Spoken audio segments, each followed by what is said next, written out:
Welcome aboard, everyone. It is so wonderful to see you here in the galley with me today. If you are new here, find a comfortable seat and settle in. I'm Chloe. I have been a flight attendant for over 12 years, crisscrossing the country and hopping between continents more times than I can count. I have handed out thousands of those little pretzels. I have calmed anxious passengers during unexpected turbulence, and I have watched the airport landscape change dramatically over the years. Because I spend my life in airports, I notice things that casual travelers often miss. I see the new machines being installed at security. I hear the announcements that most people tune out. And unfortunately, I see passengers getting turned away at checkpoints because they did not know the rules had changed. Today, we need to have an important conversation about what has changed at the airport, specifically, the new rules that are affecting travelers in 2026. And for my senior travelers, my absolute favorite passengers to serve, some of these changes are going to directly impact how you prepare for your next trip.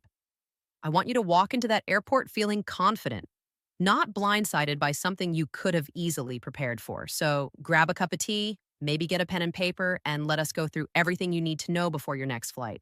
I promise by the end of this, you are going to feel like a travel expert. Let us start with the biggest change that is catching people off guard. Rule number one, your driver's license might not work anymore. I know that sounds dramatic, but hear me out. As of May 2025, the federal government began enforcing the Real ID requirement for domestic flights. This means your standard driver's license, the one you have carried in your wallet for decades, may no longer be accepted at TSA checkpoints unless it has a small gold or black star in the upper corner. Here is what is happening in 2026. Enforcement is getting stricter. During the first few months, some airports were lenient. Not anymore. I watched a gentleman in his 70s get turned away in Phoenix last month. He had flown dozens of times with his regular license, but this time, the agent shook her head. No star, no fly. Now, if you arrive without a real ID, you are not completely out of luck, but you will pay for it. Starting February 2026, TSA introduced something called TSA Confirm.ID. If you do not have a real ID or acceptable alternative, you can pay $45 and go through an identity verification process. But here is the catch. It takes extra time, potentially a lot of extra time, and there is no guarantee you will make your flight. My advice is simple. Check your license today. Look for that star. If it is not there, schedule an appointment at your local Department of Motor Vehicles right away. Alternatively, you can use your passport even for domestic flights. A valid U.S. passport is always accepted. If you travel internationally at all, this is your easiest solution. Rule number two, Europe now requires pre-approval for Americans. If you are planning that dream trip to Paris, Rome, or Barcelona in late 2026 or beyond, there is a new step you cannot skip. The European Union is launching something called EIAS, the European Travel Information and Authorization System. Think of it like the ESTE that Europeans need to visit the United States. Starting in the final quarter of 2026, you will need to apply online before you travel. You will fill out a form with your passport details, answer some basic security questions, and pay a fee. Here's the good news for my senior travelers. If you are over 70 years old, the fee is waived. Everyone else pays around €20, which is roughly $23. Most applications get approved within minutes, but some can take up to 96 hours. My recommendation is to apply at least 2 weeks before your trip, just in case there are any hiccups. Your ETIS will be valid for 3 years or until your passport expires, whichever comes first. I had a lovely couple tell me they almost missed their flight to Lisbon because they did not know about this. They found out at the gate. The airline could not board them without the authorization. They had to rebook, find a hotel, and apply overnight. Do not let that be you. Rule number three, lithium batteries are under serious scrutiny. If you travel with a portable phone charger, a power bank, or what the younger folks call a battery pack, you need to pay attention. The rules are not new, but the enforcement is now absolute. All lithium-ion batteries and power banks must go in your carry-on luggage. They are completely banned from checked bags. This is a fire safety issue. If a lithium battery overheats in the cargo hold where no one can see it, it could cause a catastrophic fire. But here is where seniors are getting caught.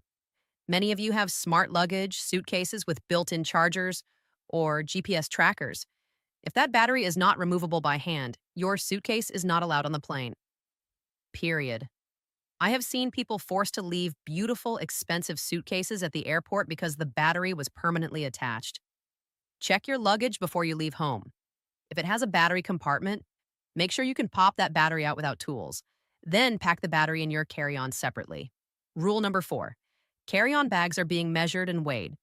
For years, airlines had rules about carry on sizes, but enforcement was relaxed. People would squeeze oversized bags into overhead bins, and gate agents would look the other way. Those days are ending. In 2026, airlines are cracking down. Gate agents now have sizing cages and, at some airports, scales. If your bag does not fit or exceeds the weight limit, you will be charged a gate check fee, which is often more expensive than if you had checked it at the counter. For seniors, this matters because many of you pack medications, medical equipment, or comfort items you want within reach.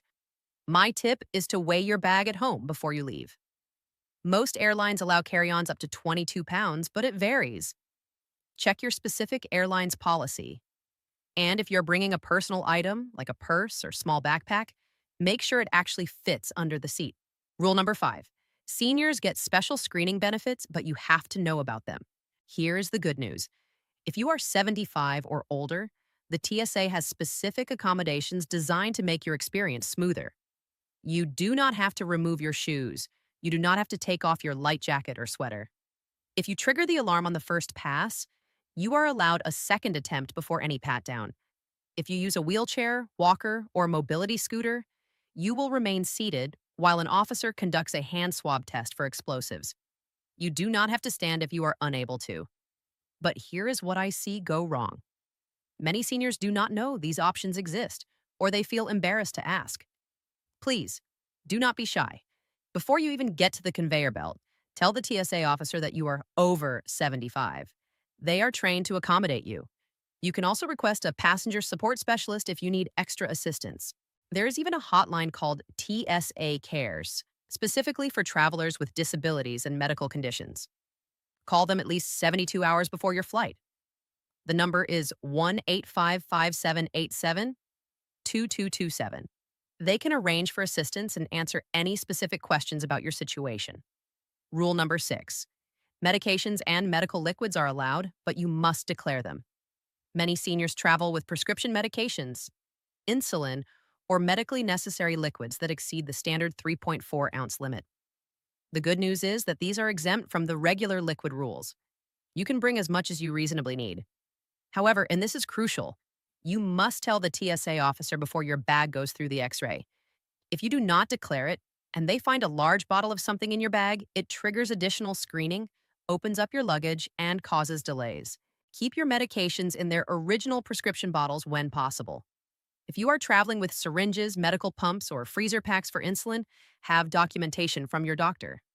A simple note explaining your condition and the need for these items can save you a world of hassle. Rule number 7.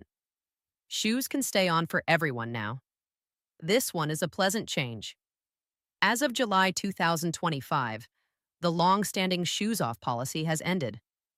All travelers, not just those with TSA PreCheck, can now keep their shoes on during screening.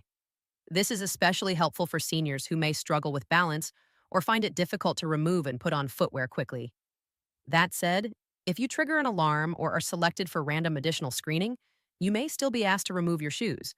But for the vast majority of travelers, you can walk straight through. Now, let me share a quick action plan for your next trip. Before you leave home, check your ID. Make sure it is real ID compliant or pack your passport. If traveling to Europe in late 2026 or after, apply for ETS online ahead of time. Inspect your luggage for built-in batteries and remove them if possible. Weigh your carry-on bag to avoid gate fees. Pack medications in your carry-on and keep them in original containers. At the airport, tell the TSA officer if you are 75 or older before screening begins. Declare any medical liquids before your bag goes through X-ray. Request a passenger support specialist if you need extra help. Do not be afraid to ask to sit down during additional screening. I know this feels like a lot of information. The airport can feel overwhelming when the rules keep changing. But here is what I want you to remember. These rules are not designed to make your life harder. They are designed to keep everyone safe while moving millions of people through airports every single day. And when you know what to expect, the entire experience becomes so much easier. You deserve to travel with confidence. You deserve to visit your grandchildren, take that European river cruise, or simply fly to see an old friend without anxiety about what might go wrong at security. If you found this information helpful, please take a moment to hit that subscribe button. I am dedicated to keeping you informed and prepared so your travels are smooth from start to finish. And give this video a thumbs up if you are going to double check your ID before your next trip. In my next video, I am going to break down the new rules about food and powders in your carry-on bag. Yes, there have been changes, and yes, your favorite snacks might need to be packed differently. You do not want to miss that one. Thank you so much for trusting me with your travel questions. Take a few minutes today to check your documents and review your luggage. Ask your family for help if you need it, and tell them Chloe said it is a safety issue. Safe travels, stay prepared, and I will see you in the skies. Bye, everyone.